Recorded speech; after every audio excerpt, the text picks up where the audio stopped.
Les pido primero disculpas si sienten algún ruido en el sonido en nuestra comunicación porque estoy ubicada en una de las zonas más elevadas de La Habana, entonces está haciendo mucho aire y bueno, pues ese viento todo aquí lo tenemos detrás.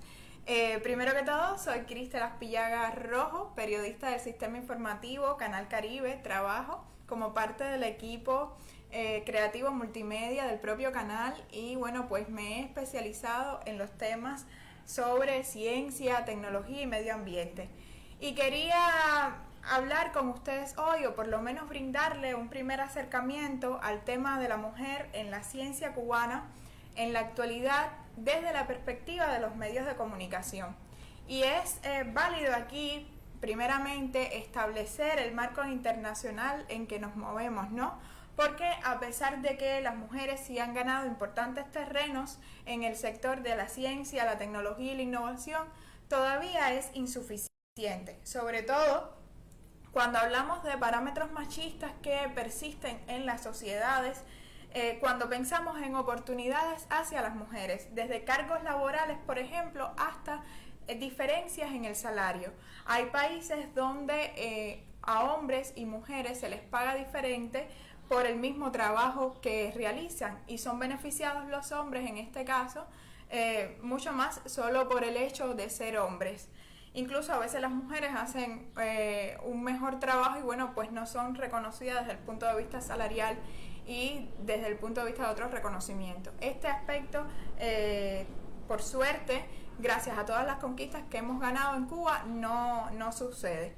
También en muchos países todavía existen prejuicios y dificultades sociales que impiden a las niñas acceder a la educación, a estudiar carreras de ciencia, o sea, a la formación científica, por ser erróneamente estas profesiones consideradas para el sexo masculino. Los estereotipos de que las mujeres deben ocupar carreras históricamente consideradas como femeninas o ocupar este tipo de plazas aún persisten en el mundo.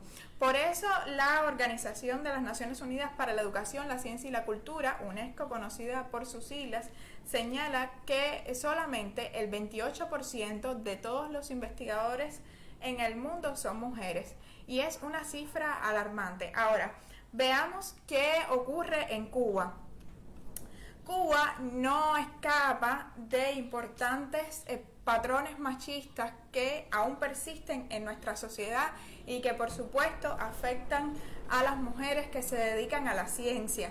Por ejemplo, cuando pensamos en esquemas tan primitivos como que la mujer debe dedicarse mucho más a las tareas domésticas, a la crianza de los hijos, a estar más tiempo con los hijos mientras los hombres están trabajando, buscando el sustento económico para la familia, patrones determinados de belleza, etcétera. Es decir, si bien aún contamos con estas dificultades, sí es válido resaltar que se ofrecen las mismas oportunidades cuando hablamos de formación educacional.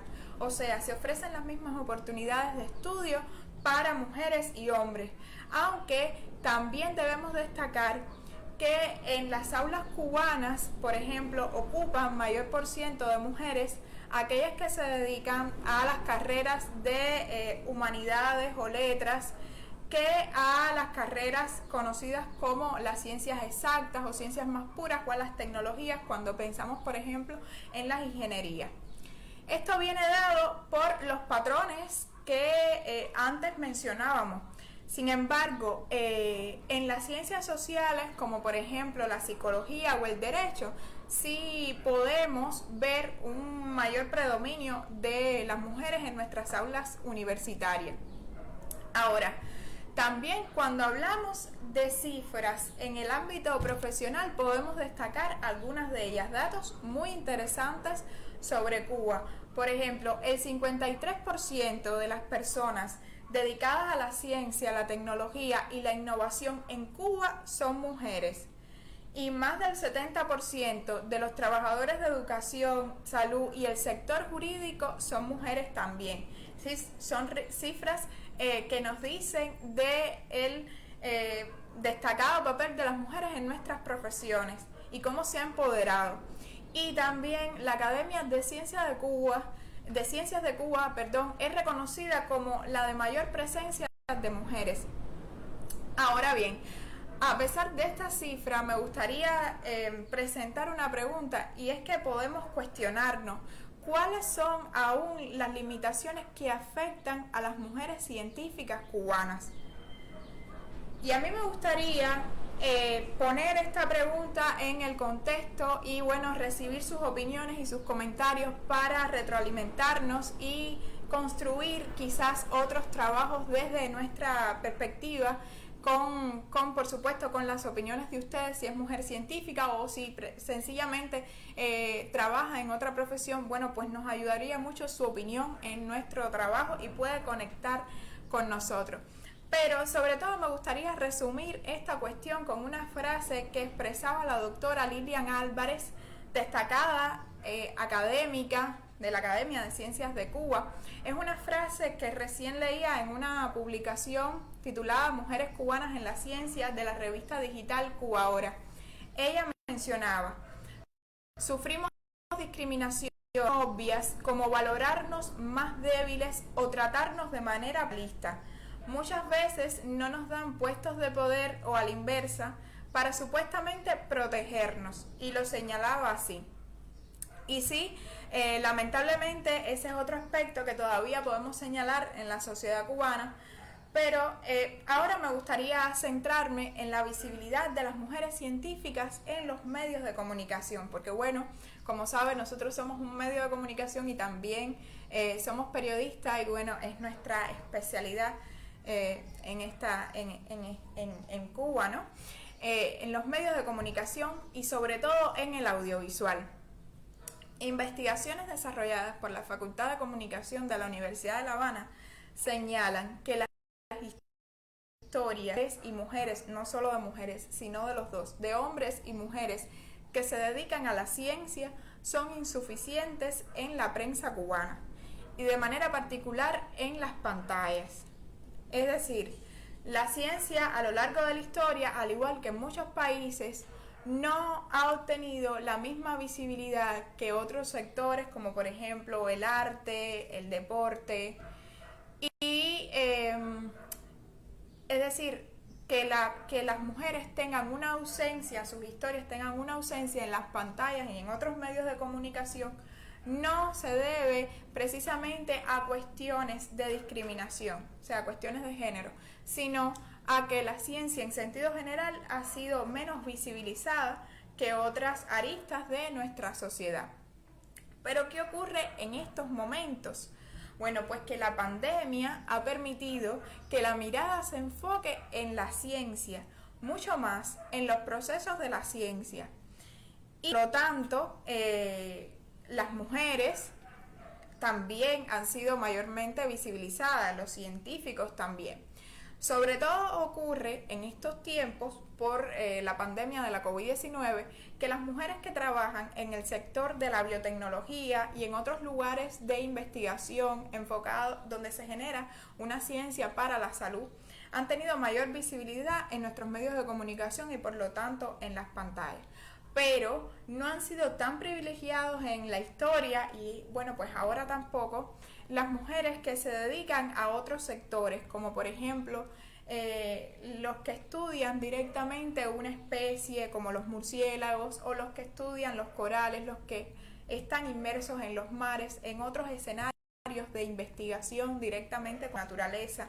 Y esto también es importante porque a veces pensamos que los sectores de la biotecnología desde el punto de vista pues económico es uno de los que más rinde, pero también tenemos que pensar en los científicos y las científicas que elaboran en la evaluación de los corales, por ejemplo, o en la recuperación de las playas, casi en los medios. Sin embargo, su labor por la conservación de los arrecifes y todos estos ecosistemas que protegen las playas colaboran al desarrollo del turismo en Cuba. O sea, aquí hay una importancia, ¿no? Además, todos los beneficios que trae esto para nuestra sociedad, como por ejemplo la protección de los recursos naturales y bueno, pues a nosotros mismos como seres humanos. Entonces, ya como decía, la mujer ha tenido mayor visibilidad durante la pandemia por todos los resultados científicos obtenidos en Cuba, y esto tiene que ver también con una mayor presencia de mujeres en los centros de investigación. Por ejemplo, podemos citar, hay 3 científicas cubanas que voy a mencionar sus nombres. Una de ellas es Sonia Resic, la jefa del Departamento de Virología del Instituto de Medicina Tropical Pedro Curie, conocido por todos como IPK. También Vivian Curie, que es la vicedirectora del Instituto de Medicina Tropical Pedro Curie, IPK también. Vivian Curie sobre todo ha estado dispuesta y ha sido la responsable de la expansión de los laboratorios de biología molecular en Cuba, tan importantes ahora, desde que comenzó la pandemia, a la hora del diagnóstico, ¿no?, de la COVID-19. Igualmente Sonia Resic. Y una tercera mujer, en este caso, es la doctora Angelina Díaz García, que es directora del Centro de Estudios Avanzados de Cuba. Ahora, estas 3 mujeres tuvieron un rol importante en la obtención de las primeras imágenes del SARS-CoV-2 tomada de muestras clínicas cubanas. Es decir, en el Centro de Estudios Avanzados, conjuntamente con el IPK, gracias a las herramientas de la nanotecnología, gracias a la técnica de microscopía electrónica de barrido, se pudieron obtener aquellas primeras famosas imágenes cubanas del SARS-CoV-2. En este proyecto también participaron hombres, pero para que usted tenga una idea del impacto del trabajo de las mujeres en este proyecto, ¿no?, que se tuvo que hacer con cierta rapidez y que, bueno, con tanta calidad tuvimos, porque permitió después el desarrollo de tratamientos y de otros estudios, incluso para vacunas. Otro ejemplo que tenemos por acá son 2 científicas cubanas que forman parte del grupo asesor para la COVID-19 del panel Interacademias. Ella es Tania Crombet, la primera académica titular que lidera un ensayo clínico con un anticuerpo específico para el tratamiento de la tormenta de citoquinas que se asocia a la COVID-19. Y también tenemos, en el caso de las vacunas, muy importante, del Instituto Finlay de Vacuna, una de las líderes de proyectos de los candidatos vacunales, Soberana 01 y Soberana 02, es una mujer, y es la doctora Dagmar García. Recordemos que Soberana 02 hasta ahora es el candidato vacunal cubano más avanzado, que recientemente se aprobó su permiso para iniciar la fase 3 de ensayos clínicos en Cuba. Y bueno, pues ahí también tenemos el pensamiento, la mano de una mujer científica cubana. Y desde las ciencias sociales, también desde las ciencias sociales, desde la geografía, para conocer las áreas de mayor vulnerabilidad para el impacto de la COVID-19. También desde la meteorología, hay mucha presencia de las mujeres en la meteorología. Y podemos citar, por ejemplo, el caso del Instituto Superior de Tecnologías y Ciencias Aplicadas, conocido por sus siglas INTEX, que mañana está cumpliendo 40 años. En este espacio, que es un instituto de carácter nacional perteneciente a la Universidad de La Habana, estudian mujeres que se dedican a la física nuclear, se van a dedicar, ¿no?, a la radioquímica, a las ingenierías nucleares y a la meteorología. Y tenemos en nuestros espacios comunicativos, en nuestros canales, meteorólogas que ofrecen su parte, pero también en los escenarios más complejos de eventos extremos, como los huracanes, precipitaciones frecuentes. Es decir, ahí están las mujeres cubanas, no solo dando el parte, sino también en el Instituto Cubano de Pronósticos, pues haciendo y diseñando todo lo que tiene que ver para que el pueblo esté informado, ¿no? También hemos tenido durante la pandemia muchas psicólogas que han estado apoyando la situación de los hogares cubanos. Como sabemos, no ha sido fácil para todos porque se han interrumpido proyectos, sin planes, y también se han generado mayores conflictos en el hogar por la permanencia constante. Y ahí hemos tenido la creación de proyectos importantes desde la psicología y desde la Facultad de Psicología, donde estudian y también trabajan psicólogas cubanas. Entonces, bueno, ya dicho estos ejemplos, yo quisiera sobre todo resaltar, hablar desde los retos de la comunicación que nos queda como periodistas, como realizadores audiovisuales, y es mostrar los procesos de la ciencia no de una forma lineal, porque para nada la ciencia es un proceso lineal, sino tiene todos sus aciertos, sus desaciertos, sus errores. Es un proceso muy complejo que dura muchos años y donde por supuesto las mujeres también tienen sus conflictos. Me gustaría resaltar que es muy importante humanizar a las mujeres cada vez más, a las mujeres y a los hombres de ciencia también, porque solo mostrando sus resultados o las cifras de mujeres en la ciencia no ganamos en el proceso de comunicación. O sea, podemos ganar mucho más si enseñamos a las mujeres que hay detrás de los laboratorios, también las que hay en casa, con todos sus conflictos, sus sinsabores, sus amores, sus gustos, sus tristezas, sus preocupaciones por el trabajo. Entonces me parece que así podemos tener referentes más cercanos a la población, incluso fomentar referentes en la investigación y en el ámbito para, por supuesto, despertar vocaciones y promover el estudio a profesiones relacionadas con la ciencia, la tecnología y la innovación. Es decir, debemos romper estereotipos todavía desde los medios de comunicación, en Cuba también, y bueno, pues lograr así ganar una batalla tras otra, porque juntos podemos hacerlo. Yo me despido por el momento, pero sí quisiera saber sus opiniones, por lo tanto leeré todos los comentarios para seguir compartiendo este día tan bueno, pero que también necesitamos concientizar sobre todos los retos que nos quedan por delante. Así que muchas gracias por estar con nosotros hoy aquí en Canal Caribe. Mantenga la sintonía porque tendremos otras directas a lo largo del día. Gracias por estar con nosotros nuevamente y me despido por hoy.